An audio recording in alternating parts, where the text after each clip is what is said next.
Assalamualaikum warahmatullahi wabarakatuh. Bismillahirrahmanirrahim. Perkenalkan, nama saya Iin Inatus Afia, NIM 020. Di sini saya akan menjelaskan tentang penanaman pendidikan, pembelajaran akidah dan akhlak di jenjang sekolah menengah atas. Sebelum masuk pembahasan, di sini saya akan menjelaskan pengertian dari akidah dan akhlak. Jadi akidah itu menurut bahasa ialah kepercayaan atau keyakinan. Sedangkan menurut istilah ialah sesuatu yang dipercayai dan diyakini kebenarannya oleh hati manusia sesuai dengan ajaran agama Allah SWT. Lalu secara etimologi akhlak. Akhlak yaitu berasal dari bahasa Arab akhlak. Bentuk jamak dari mufradatnya itu khuluq yang berarti akhlak. Menurut Jatmiko 1996, Masya Allah. Sedangkan menurut Al-Ghazali sebagai berikut, khuluq adalah tabiat atau sifat yang tertanam dalam jiwa yang daripadanya lahir perbuatan yang mudah dan gampang tanpa memerlukan dan pertimbangan.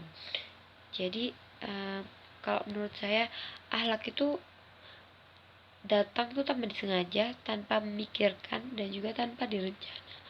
Jadi akhlak itu suatu kebiasaan, suatu perlakuan kita dalam sehari-hari. Lalu next, sangkut paut antara akidah dan akhlak. Oke, akhlak itu pastinya tidak bisa lepas dari akidah dan syariat.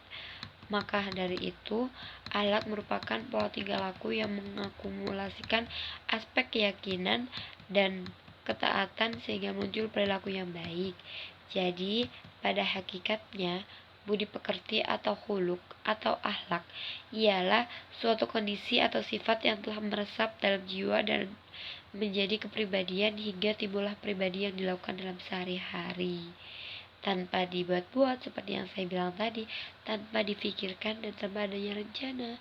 Apabila dari kondisi tersebut muncullah perilaku yang baik, maka disebut dengan budi pekerti yang mulia.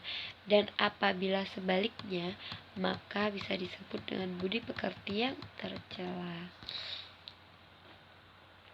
Oke, kalau ditanya kenapa sih harus SMA Muhammadiyah 4 Porong? Oke, di sini SMA Muhammadiyah 4 Porong sendiri yaitu sekolah saya waktu SMA. Jadi saya tahu betul bagaimana seluk-beluk sekolah di sana.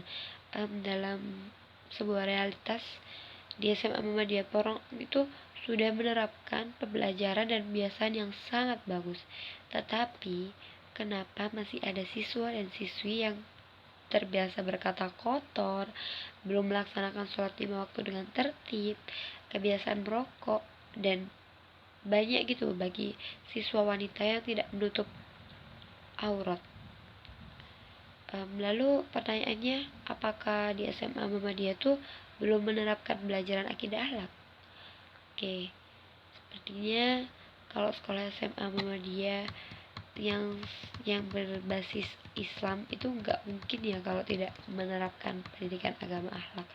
Bahkan pembiasaan yang dilakukan mereka itu benar-benar menunjang pembentukan karakter seperti sholat duha berjamaah, murojaah hafalan, jamaah sholat duhur, khataman, bakti sosial, pengajian akhir, dan lain sebagainya. Masih banyak ditemukan.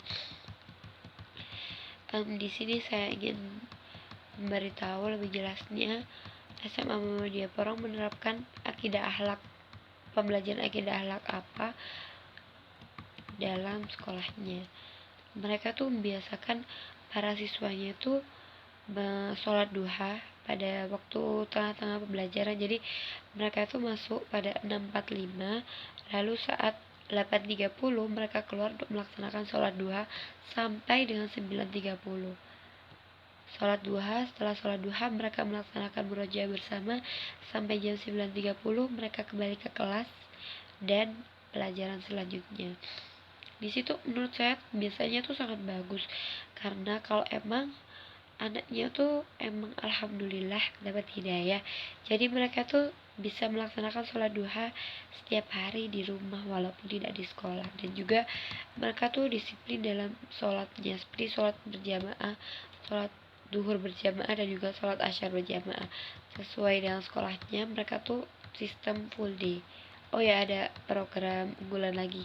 Mereka tuh memiliki tahfidz Al-Quran yang alhamdulillah bisa mereka laksanakan dalam di luar pelajaran yang bisa disebut ekstrakurikuler favorit. Oke, ini contohnya yaitu yang gambar pertama yaitu murajaah bersama setelah sholat duha. Yang gambar kedua yaitu bagi-bagi takjil saat bulan Ramadan. Lalu modernisasi pendidikan Islam. Umat Islam pada masa sekarang tuh sangat menghadapi banyak tantangan yang berat dari pihak luar yang berimplikasi terhadap masa depan dan kehidupan beragamanya. Tantangan ini dimulai dari kolonialisme dan imperialisme yang menghasilkan benturan keras antara kebudayaan barat dengan ajaran nilai-nilai Islam, sampai kepada materialisme yang telah berhasil merubah sikap fikir, sistem berpikir, dan juga struktur sosial. Wow, masya Allah. Jadi isme itu sangat masya Allah sekali. Sebagai respon dari tantangan itu, para pemikir dan intelektual muslim melancarkan berbagai upaya modernisasi yang muncul dalam berbagai ragam dan karakteristiknya, sesuai dengan peraturan sosio-historis yang melingkupi para modernis. Upaya modernisasi itulah pendidikan itu merupakan sarana yang paling ampuh dan utama. Jadi, melalui pendidikan, transfer nilai-nilai dan ajaran Islam dapat dilakukan secara terencana dan sistematis. Modernisasi pendidikan adalah salah satu pendekatan untuk suatu penyelesaian jangka panjang atas berbagai persoalan umat Islam saat ini dan pada masa yang akan datang. Oleh karena itu, modernisasi pendidikan adalah suatu yang penting dalam melahirkan suatu peradaban Islam yang modern. Namun demikian, modernisasi pendidikan Islam tidaklah dapat dirasakan hasilnya pada 1-2 hari saja, namun memerlukan suatu proses yang panjang yang setidaknya akan menghabiskan sekitar 2 generasi. Mengingat pentingnya modernisasi pendidikan Islam, maka setiap lembaga pendidikan Islam haruslah mendapatkan penanganan yang serius, tidaknya ini untuk menghasilkan para pemikir dan intelektual yang handal dan menghadapi peran sentral dalam pembangunan. Next, selanjutnya yaitu strategi penanaman akidah dan akhlak dalam Islam. Nah, dengan munculnya modernisasi pendidikan Islam tadi, tentunya kita harus memiliki strategi dong untuk memecahkan masalah supaya kita tuh tidak terbawa dengan lisme tadi, yaitu dengan menghadapi modernisasi pendidikan Islam. Strategi biasanya diartikan sebagai perencanaan yang berisi tentang rancangan kegiatan yang didesain untuk mencapai tujuan pendidikan tertentu. Pengertian tersebut dapat disimpulkan sebagai rencana tindakan atau rangkaian kegiatan, termasuk metode dan pemanfaatan sumber daya, guru maupun peserta didik, dalam penggunaan strategi sebagai upaya pencapaian tujuan pembelajaran agar tercapai dengan sangat optimal. Yang terakhir ini yaitu strategi penanaman pembelajaran akidah dan akhlak, yaitu ada 3. Yang pertama yaitu keteladanan. Keteladanan itu dalam bahasa Arab disebut uswah, iswah, kutwah, kitwah, yang berarti perilaku baik yang dapat ditiru oleh orang lain. Nah, penggunaan metode ini tuh bisa tercapai dengan maksimal jika seluruh keluarga lembaga pendidikan menerapkan dan mengaplikasikan dengan mantap. Misalnya, di SMA Muhammadiyah 4 Porong meneladani dengan sholat duha setiap pembelajaran, setiap di tengah-tengah jam pembelajaran. Di situ udah, kalau semua guru bisa ikut, otomatis siswanya juga bisa sangat semangat gitu kalau ada temennya. Yang kedua yaitu pembiasaan. Metode pembiasaan ini juga suatu cara yang dapat dilakukan untuk membiasakan anak berpikir, bersikap, bertindak sesuai dengan ajaran Islam. Metode ini bisa dibilang sangat praktis karena bisa membina dan membentuk karakter anak usia dini dalam meningkatkan pembiasaan dalam melaksanakan suatu kegiatan di sekolah. Seperti contoh di SMA Muhammadiyah 4 Porong adanya sholat duha agar bisa melaksanakan ibadah di sunnah, dan sampai dengan murojaah bersama agar mereka juga melaksanakannya di rumah. Jadi bukan hanya hal wajib aja yang kita lakukan, tetapi sholat sunnah juga jangan lupa untuk mempersempurna sholat fardu kita. Kita kan juga nggak tahu ya sholat fardu dan sholat sunnah kita apakah diterima oleh Allah Subhanahu Wa Taala. Yang ketiga yaitu nasihat. Metode ini tuh ya pasti sudah banyak dilakukan oleh para guru ya.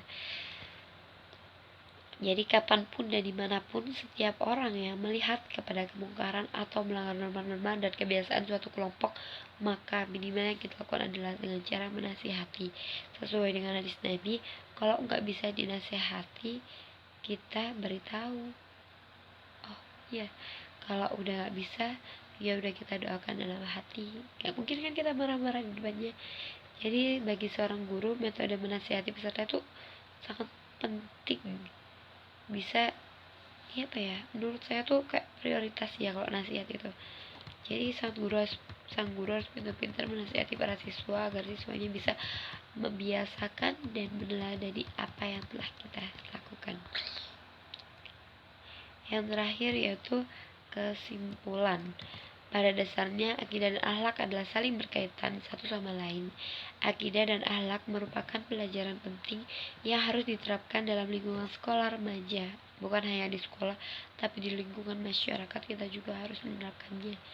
Agar tidak hanya sekolah saja yang terlihat berbasis Islam, tetapi para siswa dan siswinya yang terlahir dengan sikap spiritual sesuai dengan tujuan didirikannya pendidikan. Maka dari itu, bukan hanya perlu pembelajaran akidah dan akhlak, tetapi perlu implementasinya juga harus diterapkan dalam kehidupan sehari-hari. Dengan demikian, muatan akhlak bukan hanya mengajarkan pengetahuan tentang agama saja, tetapi juga membentuk kepribadian siswa agar memiliki keimanan dan ketakwaan yang kuat dan kehidupannya senantiasa dihiasi oleh akhlak yang mulia dimanapun dan dalam kondisi apapun. Amin amin ya rabbal alamin. Sudah, terima kasih, saya akhiri. Mohon maaf apabila ada salah-salah kata. Wabil taufik wal hidayah. Wassalamualaikum warahmatullahi wabarakatuh.